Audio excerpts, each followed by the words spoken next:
This is a lesson about moving smoothly from one chord to the other so that you play cleaner and your notes are sustained more.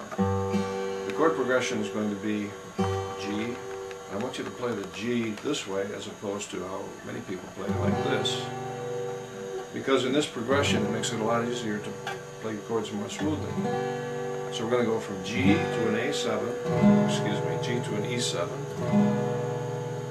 then to an A7, then to a D7, and then back to a G. This is going to employ the use of guide fingers and anchor fingers. I'll show you what I mean. When I play my G, the next chord in the progression is E7.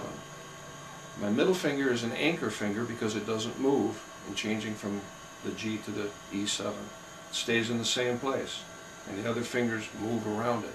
It lets me know where I am on the guitar neck. Keeps me aware of that point in space. So I play the G, leave the middle finger right on 5th string 2nd fret, and then drop my index finger on 3rd string 1st fret to play the E7th. So when I came from the G, the middle finger didn't move.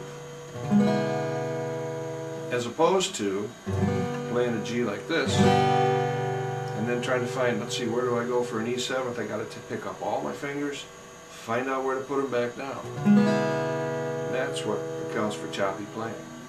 So if you play your G like this, and then you go to the E7th using your anchor finger.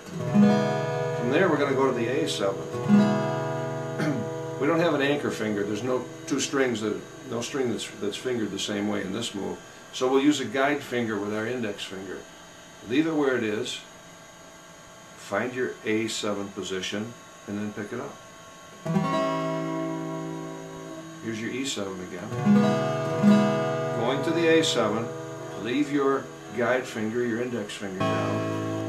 Okay, going from the A7th to the D7, drop your index finger on 2nd string 1st fret. It now becomes an anchor finger. And you can move around that finger to get over to your D7.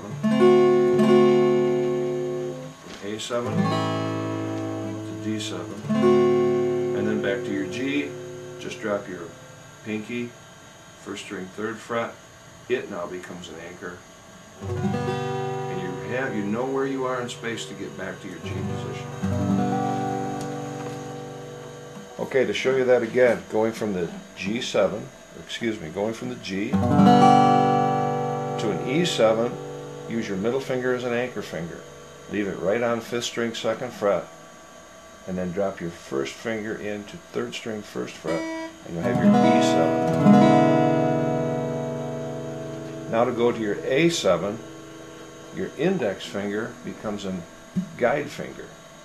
You're not going to actually use it in the chord, but it's going to help you get to the A7th by moving into the A7th position and then picking that finger up. To show you that again, from the E7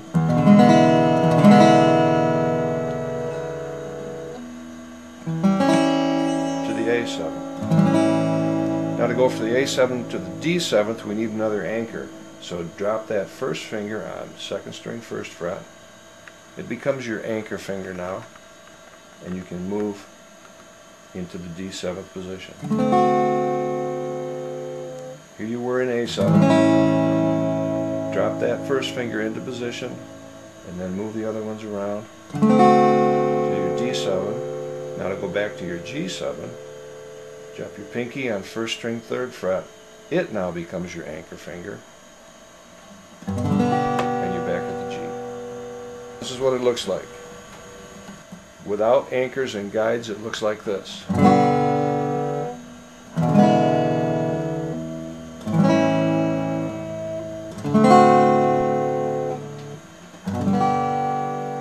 Using anchor and guide fingers, it should be much smoother.